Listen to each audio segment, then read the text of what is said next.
Good morning, everyone. Have a good day today. Welcome to Panikiya point. तो आप लोग कैसे हैं? Hope all good.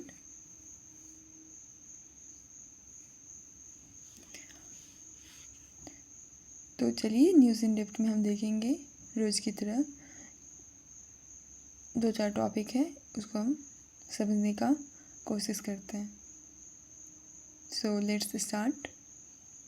तो पहला टॉपिक है हमारा जादुई पिटारा। ये जादुई पिटारा क्या है?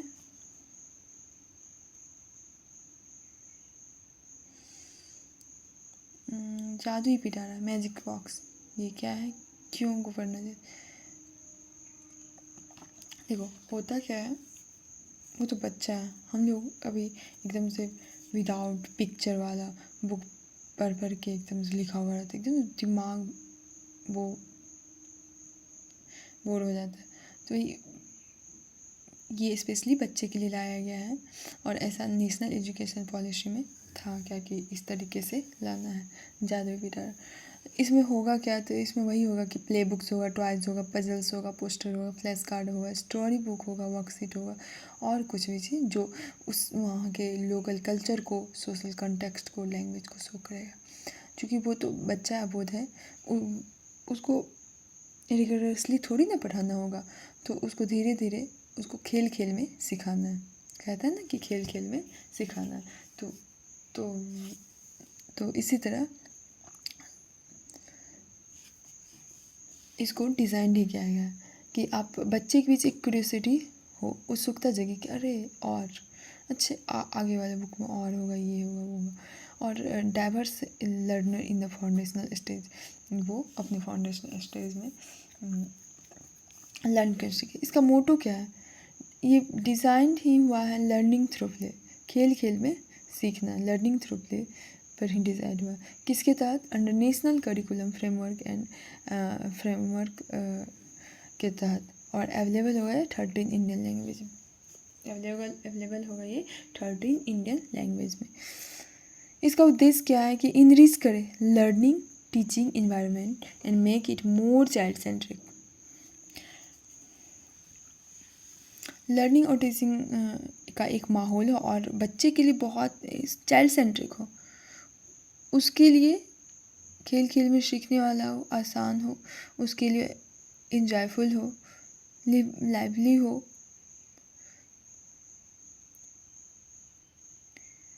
फॉर अमृत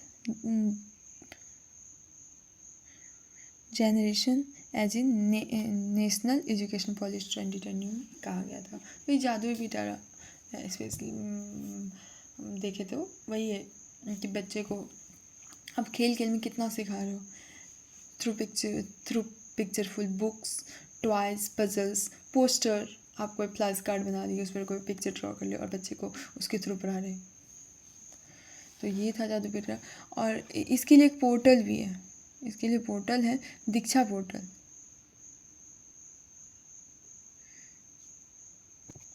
इसके लिए और ये सारा रिसोर्स कहाँ डिजिटली अवेलेबल किया जाएगा, तो दीक्षा पोर्टल पे अवेलेबल किया, याद रखना है। वैसे इसमें ये इम्पोर्टेंट हो जाता है जादू। ये सब ऑनलाइनर में तो पूछ नहीं सकता, लेकिन फिर भी आपको मोटो पूछ लेगा या पूछ लेगा कि जादुई पिटारा जो है उसको किस प्लेटफॉर्म पर डिजिटली अवेलेबल किया जाएगा, किस मोबाइल पर। तो दीक्षा प्लेटफॉर्म, पोर्टल और मोबाइल ऐप पर। हमारा अगला है सेरा, Blue Origin human space flight programme. क्या है? तो हमारा ये सेरा और सेरा जो है ब्लू ओरिजिन के साथ कोलैब किया है। किस चीज़ के लिए? तो ये अनाउंसमेंट क्या है कि इंडिया पार्टनर है उसके ह्यूमन स्पेस फ्लाइट प्रोग्राम में। सेरा का फुल फॉर्म क्या हो जाएगा? Space exploration and research agency. और सेरा जो है 6 सीट्स ऑफर कर रहा है फ्यूचर में ब्लू ओरिजिन न्यू सेफेड को। और ये क्या है? एक रियूजेबल सब ऑर्बिटल रॉकेट। और नया सेफेड जो एस्ट्रोनॉट को ले जाएगा 11 मिनट के ट्रिप पर as a part of the Karman past the Karman line 100 kilometre. और ये वेटलेसनेस वहाँ आपको उसको एक्सपीरियंस होगा।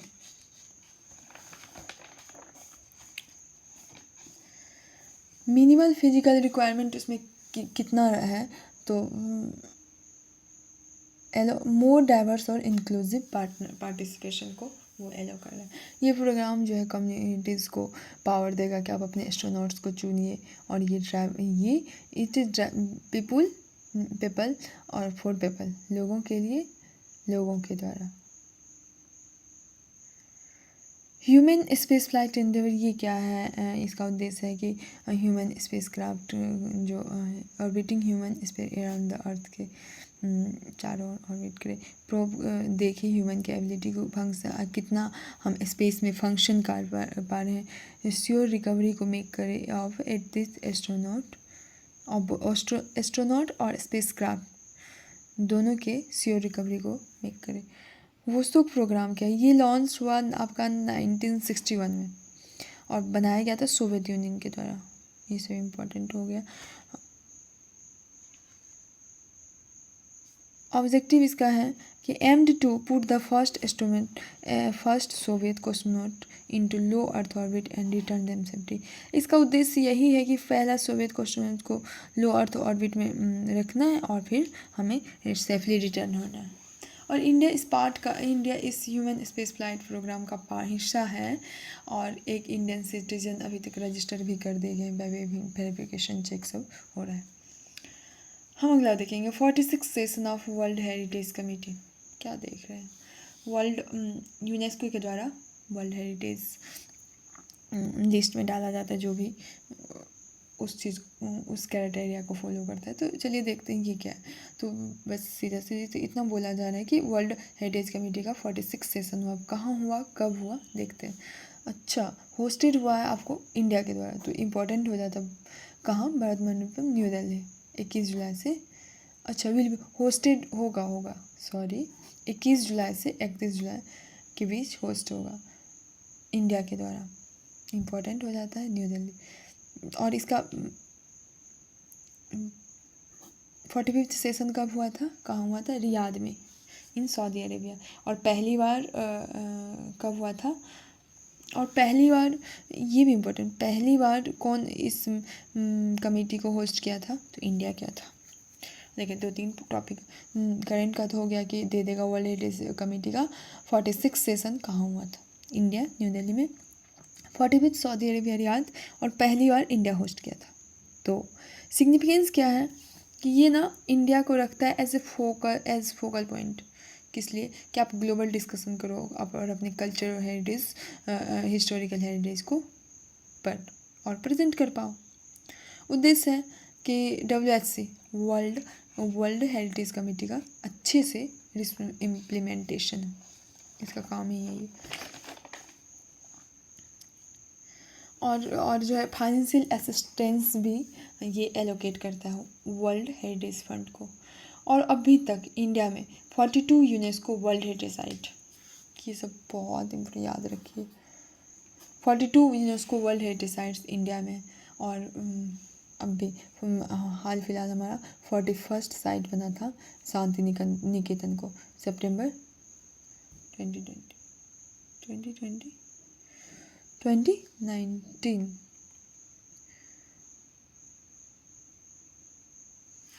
वर्ल्ड हेरिटेज कमेटी ये क्या है, as under convention for protection of world culture, और किसके अंडर करता है, तो वर्ल्ड कल्चर और नेशनल हेरिटेज के अंडर वर्ल्ड हेरिटेज, और अडॉप्ट हुआ यूनेस्को के द्वारा 70 सेशन। WHC को कब अडॉप्ट किया गया, यूनेस्को के द्वारा 70 सेशन। इसका मेंबर्स इसमें 21 स्टेट पार्टीज़ हैं जो टू कन्वेंशन, और ये इलेक्ट होता है जनरल असेंबली के द्वारा, किसके द्वारा, UN के नेशंस के जनरल असेंबली। इसमें Argentina, Belgium, Greek, India, Italy, Jamaica, Japan ये आता है। वर्ल्ड हेरिटेज कमीशन के द्वारा के अनुसार एक कमेटी का मेंबर टर्म कितना होता है, 6 ईयर्स।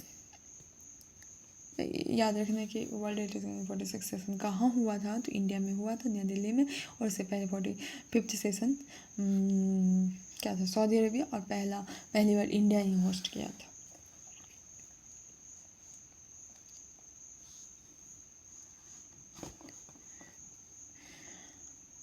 अगला टॉपिक है अनुसंधान नेशनल रिसर्च फाउंडेशन NRF क्या है,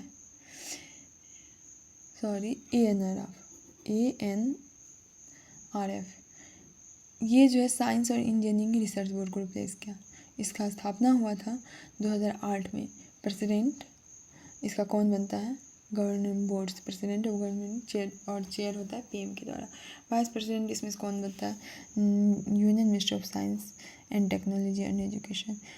और गवर्निंग बोर्ड के प्रेसिडेंट को एम्पावर किया जाता है कि आप नॉमिनेट भी कर सकते, अपॉइंट भी कर सकते 5 मेंबर को फॉर बिजनेस ऑर्गेनाइजेशन और इंडस्ट्री, है ना।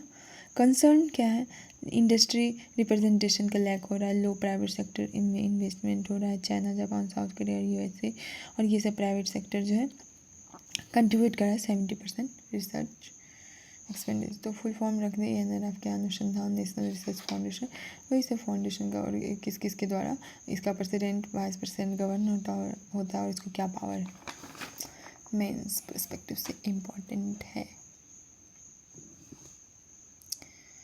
स्नो ब्लाइंड मालवेयर, ये स्नो ब्लाइंड क्या है, एक नया डिस्कवर्ड बैंकिंग है जिसका नाम है स्नो ब्लाइंड, और वो टारगेट कर रहा है एंड्रॉयड यूजर्स को कि उसके बैंकिंग क्रेडेंशियल, उसके बैंकिंग जो भी डाटा है वो क्रेडेंशियल उसको स्टील चुराए, पता चल गया। स्नो ब्लाइंड एक बैंकिंग का नाम है जो टारगेट करा है जितने भी एंड्रॉयड यूजर हैं उसके बैंकिंग क्रेडेंशियल को चुराना। और एक नया एंड्रॉयड मालवेयर है जो बिल्ड इन एंड्रॉयड सिक्योरिटी पर काम करता है और feature it by anti temper measure and steal banking, और इसका काम ही वही है। Method operation utilities a build in security feature to circumvent anti tempering protection in app, disabling, और ये डिसेबल करेगा बायोमेट्रिक और 2 फैक्टर ऑथेंटिकेशन को कॉमनली और सिक्योरिटी इन बैंकिंग ऐप, और ये अनऑथराइज्ड एक्सेस को प्रिवेंट करेगा। सिमिलर टू टिपिकल एंड्रॉयड ऐसे ही नॉर्मल जो एंड्रॉयड मालवेयर उसके तरह स्नो ब्लाइंड जो है इन्फेक्टेड यूजर को जो इंस्टॉल ऐप फ्रॉम, अगर आप अनट्रस्टेड सोर्स से ऐप इंस्टॉल कर रहे हैं तो वही आप इन्फेक्ट होंगे, इतना ही याद रखना। स्नो ब्लाइंड क्या है, एक बैंकिंग नाम है जो टारगेट करता है यूजर को कि हम उसके बैंकिंग क्रेडेंशियल को मतलब चुराना है, और वही स्नो ब्लाइंड मालवेयर हो गया। अगला देखना, West Bengal introduced an additional dose of polio. क्या है, वेस्ट बंगाल जो है पोलियो का एडिशनल डोज इंट्रोड्यूस कर, चलिए आज पोलियो के बारे में पूरे पढ़ेंगे। वही additional dose injectable polio vaccine as a part. इसमें क्या होगा, ये सेंट्रल नर्वस सिस्टम को इन्वेड करता है और ये मल्टीप्लाई करता है, मल्टीप्लाई मतलब बढ़ता है 1 से 2 नहीं, और डिस्ट्रॉय करता है नर्व सेल को जो मसल्स हमारे मसल्स को एक्टिवेट करता है और बहुत सारे इरिवर्सल पैरालिसिस घंटों में दे देता है। पोलियो 2/10 फेटल। पोलियो जो है टिपिकली हमारे चिल्ड्रेन को इफेक्ट करता है 5 साल के बाद और यंगर में, और इसका भी क्या है, मसल वीक कर देगा, परमानेंट डिसेबिलिटी और यहाँ तक डेथ। So sad.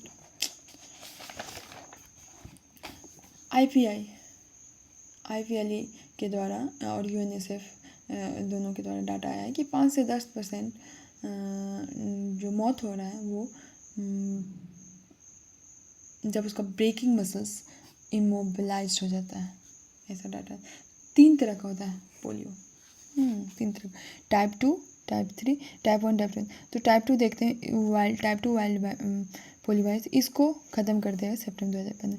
टाइप 3 को ख़त्म किया, इराडिकेट किया अक्टूबर 2019 में, और पिछली बार डिटेक्ट हुआ था नवंबर 2022 में। और सिर्फ टाइप 1 है जो वर्ल्ड में जो बचा है, और अभी तक पोलियो का कोई ऐसा कुछ वैक्सीन या कुछ नहीं आया है पुख्ता, तो इसलिए इसका क्योर नहीं है, बट लेकिन सेफ इफेक्टिव वैक्सीन है जो अगर मल्टीपल टाइम्स आपको दिया जाए तो आपके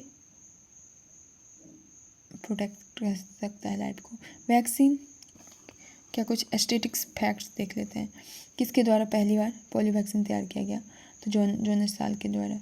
और इनएक्टिवेटेड पोलियो वैक्सीन था जो ऑल तरह के पोलियो वायरस को, और इनएक्टिवेटेड पोलियो वायरस वैक्सीन कोई भी लाइव वायरस कंटेन नहीं करता और ना ही कोई आपको डिजीज देता है,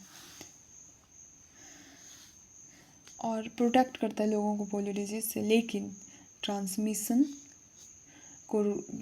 वायरस के ट्रांसमिशन को रोक नहीं सकता है। ओरल पोलियो वैक्सीन क्या होता है? ये किसके द्वारा? एल्बर्ट सेवन के द्वारा दिया गया है। कंडेंस लाइव वायरस पार्टिकल जो रिले करता है नेचुरल मोड ऑफ इन्फेक्शन, और ये this was a oral polio vaccine drive polio virus, ये म्यूटेटेड OPV ऑरल वैक्सीन होता है जिसके कारण पोलियो डिजीज होता है। Polio virus variant VDVS। Global polio eradication initiative पूरी दुनिया स्तर से, विश्व स्तर से ख़त्म करने का कब आया था? तो पब्लिक प्राइवेट पार्टनरशिप हुआ था पोलियो का पूरे वर्ल्ड वाइड लेवल पर।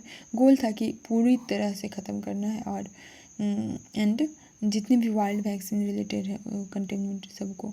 5 पार्टनर थे इसमें, और 4 पिलर थे: routine immunisation, supplementary immunisation, surveillance और टारगेटेड मोस्ट कंप्लेन, ये सब पिलर थे। तो ये था हमारा आज का न्यूज़। 3-4 टॉपिक थे हम देखे, पोलियो के बारे में देखे हैं, वर्ल्ड हेरिटेज कन्वेंशन के बारे में देखे हैं, एक मालवेयर है स्नो ब्लाइंड, उसके बारे में देखे हैं।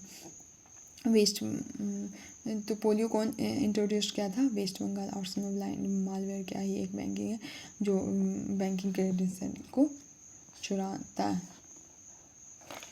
अनुसंधान नेशनल रिसर्च फाउंडेशन देखें हम क्या कि ये रिप्लेस किया है साइंस और इंजीनियरिंग रिसर्च बोर्ड को, स्थापना 2008 ये